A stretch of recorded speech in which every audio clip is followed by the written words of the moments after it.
کہ یہ سرکار 5 سال کیا چلے گی. آپ ان وعدوں کو پورا کریں گے؟ جو ہم نے وعدے لوگوں سے کیے ہیں اپنے مینیفیسٹو میں وہ پورے. انہوں نے کہا تھا کہ ہم 370 35A کو ہم پھر سے واپس پہلی اسمبلی سیشن میں ہی عمر عبداللہ صاحب نے ریزولوشن لایا. نیشنل کانفرنس اور بی جے پی کے ساتھ کچھ سمجھوتا ہونے والا اتنی صداقت ہے کہ اس وقت دن ہے تو آپ کو رات. اب جو بال ہے یہ بی جے پی کی جو سرکار ہے اس کے کورٹ میں ہے. مجھے ایک اہم مسئلہ ہے ڈیلی ویجن. ڈیلی ویجز کا مسئلہ بڑا درینہ مسئلہ ہے.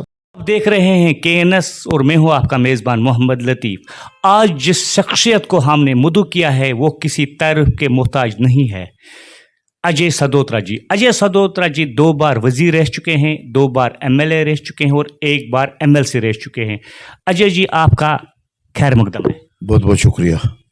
اجے سدوترا جی آپ ہمیں یہ بتائیے, جو آپ نے وعدے کیے تھے الیکشن میں, جو آپ نے مینیفیسٹو میں کہا تھا, کیا آپ ان وعدوں کو پورا کریں گے؟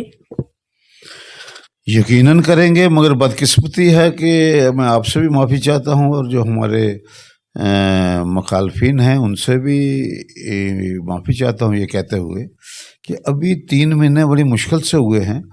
تو سوال یہی آتا ہے کہ کیا آپ وعدے پورے کریں گے. میں آپ کو بڑے وثوق کے ساتھ کہتا ہوں کہ یہ سرکار 5 سال چلے گی اور 5 سال میں آپ دیکھیں گے کہ جو ہم نے وعدے لوگوں سے کیے ہیں اپنے مینیفیسٹو میں وہ پورے ہوں گے. اچھا اجے سدوترا جی, چونکہ جو کشمیر کی جو تمام سیٹوں پہ لگ بھگ میکزیمم سیٹوں پہ نیشنل کانفرنس کامیاب ہوا, اور کس وجہ سے کامیاب ہوا؟ انہوں نے کہا تھا کہ ہم 370 35A کو ہم پھر سے واپس لائیں گے. آپ کیا اس پہ کیا کریں گے, کیسے لاؤ گے آپ؟ دیکھیے بات یہ ہے کہ جو نیشنل کانفرنس نے کہا ہے, نیشنل کانفرنس کی کرنی اور کتنی میں فرق نہیں ہے. ہم نے کہا تھا کہ جو ہمارے کانسٹیٹیوشنل رائٹس ہیں 370 اور 35A وہ واپس لائیں گے. تو آپ نے دیکھا کہ پہلی اسمبلی سیشن میں ہی عمر عبداللہ صاحب نے ریزولوشن لایا, جس سے کہ وہ ریزولوشن ابھی بھی وہ ہے کہ جس میں یہ جموں کشمیر ریاست کے جو کانسٹیٹیوشن رائٹس لیے ہیں. جب آپ کانسٹیٹیوشن رائٹس کی بات کریں جموں کشمیر کے حوالے سے تو یقیناً 370 اور 35A کی بات ہوتی ہے کہ وہ بحال کیے جائیں. وہ ریزولوشن جو ہے وہ گورنر صاحب کو بھیج دیا ہے. اس کے بعد عمر عبداللہ صاحب نے پہلی فرصت میں پہلی کیبنٹ میٹنگ میں کہا اسٹیٹ ہوڈ دینا چاہیے. اس کے لیے ہم کوشاں ہیں اور میں آپ کے مادھیم سے بھی جو ماننیہ پردھان منتری جی ہیں ان سے گزارش کرتا ہوں کہ بی جے پی کو اس میں مگنانیمٹی دکھانی چاہیے, ریجیڈیٹی نہیں رکھنی چاہیے, اور بی جے پی کو جو جموں کشمیر کے لوگوں کے جذبات اور احساسات ہیں اس کی قدر کرنی چاہیے. جموں کے لوگوں نے بی جے پی کو مینڈیٹ دیا ہے. پچھلی دفعہ بھی مینڈیٹ دیا تھا, اس دفعہ بھی ہیوج مینڈیٹ دیا. اس مینڈیٹ کو احترام کرتے ہوئے, عزت کرتے ہوئے انہوں نے جموں کشمیر کے لوگوں کو اسٹیٹ ہوڈ جو ہے وہ فوری طور پہ دینی چاہیے, تاکہ لوگوں کے جو مشکلات ہیں, جو ان کے مسئلے ہیں, وہ اچھی طریقے سے حل ہو سکیں. اجے سدوترا جی, اپوزیشن یہ الزام لگا رہی ہے کہ نیشنل کانفرنس اور بی جے پی کے ساتھ کچھ سمجھوتا ہونے والا ہے. اس میں کتنی صداقت ہے؟ اتنی صداقت ہے کہ اس وقت دن ہے تو آپ کو رات ہے, اتنی صداقت ہے. کیا یہ سراسر غلط اور بے بنیاد ہے؟ میں نے آپ کو کہا بے بنیاد تو ہے, مگر صداقت اتنی ہے کہ اس وقت دن ہے تو آپ کو رات ہے, تو اتنی صداقت ہے. اچھا, اسٹیٹ ہوڈ کے بارے میں آپ نے کہا کب تک یہ ریسٹور ہو جائے گا؟ کیونکہ آپ نے پہلے سے ہی کہا ہے کہ اسٹیٹ ہوڈ آنا ہی آنا ہے. کب تک؟ آپ کے جو وزیر اعلیٰ صاحب ہے وہ ہوم منسٹر صاحب سے ملے, اس نے بھی کہا کہ انہوں نے یقین دلایا, لیکن پھر بھی آپ بتائیے 5 سال تک آپ کی گورنمنٹ آپ کہہ رہے ہیں کہ چلنی ہی چلنی ہے, کب تک آنے کی امید ہے؟ دیکھو کوشاں ہے, عمر عبداللہ صاحب کوشش کر رہے ہیں کہ اسٹیٹ ہوڈ ریسٹور کی جائے. اس سلسلے میں انہوں نے جو ریزولوشن کیبنٹ کا تھا وہ وزیر اعظم کو ذاتی طور پہ جا کے دیا اور ہوم منسٹر سے بھی ملے, اور عمر عبداللہ صاحب اپنی پوری کوشش کر رہے ہیں. اب یہ جو مسئلہ ہے یہ پارلیمنٹ میں امینڈمنٹ ہوگی, اس کے بعد ہوگا.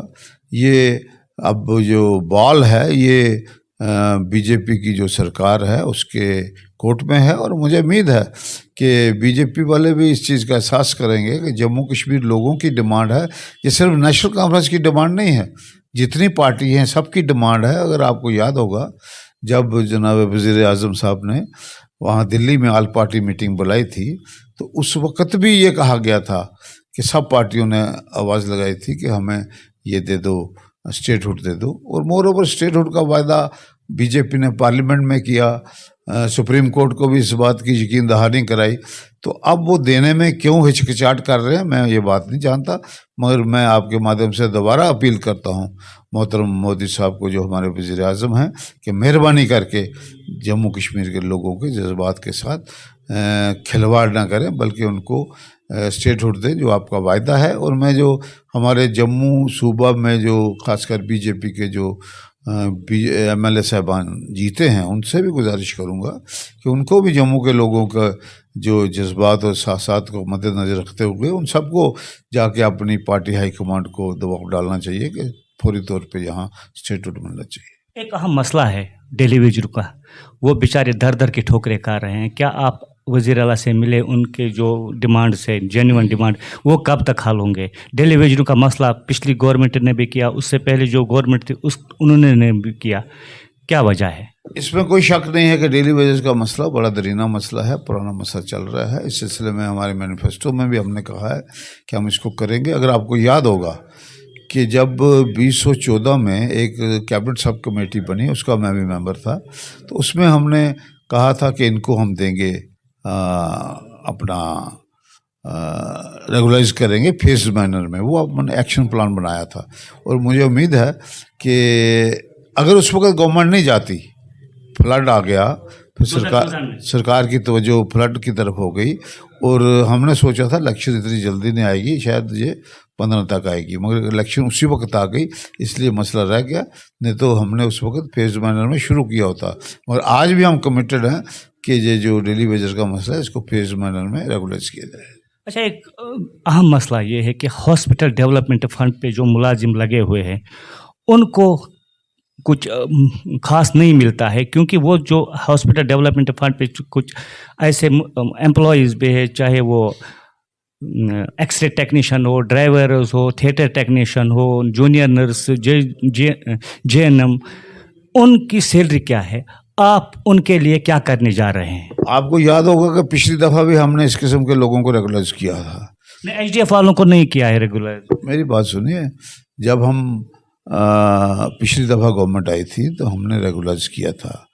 اب آپ جو کہتے ہیں کہ ریگولائز کرنے کی بات ہے, اب سلسلہ چل رہا ہے. جب آپ دیکھیں گے کہ اگر آپ کم سے کم ریگولائز نہیں کرو گے تو ان کا جو مشاہدہ ہے, جو ان کی سیلری ہے وہ 3,000 4,000, اس سے کیا بنتا ہے؟ اگر کوئی مزدور ہوتا ہے وہ دن میں 600 700 کماتا ہے, ان کو صرف 3 4 یا 5,000 سیلری ملتی ہے, کچھ کسی کو 7,000, کسی کو 8,000, لیکن جو میکسیمم سیلری ان کو ہوتی ہے, کیا وہ صحیح ہے؟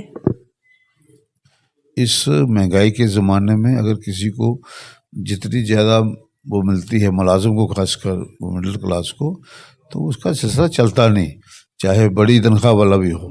مگر یہ بیچارے چھوٹی تنخواہ والے تو بالکل ہی مارے جاتے ہیں. تو اس کے لیے سرکار سنجیدہ ہے. اب دیکھتے ہیں کہ آپ کو ایک یہ بھی پتہ ہونا چاہیے خزانہ خالی ہے. جو وراثت میں عمر عبداللہ صاحب کو خزانہ ملا وہ خالی ملا. اب اس خزانے کو آگے کیسے, اس خزانے سے کیسے ہم نے باقی سلسلے چلانے ہیں, اس پر گامزن ہے عمر عبداللہ صاحب, اور عمر عبداللہ صاحب کے نوٹس میں یہ ساری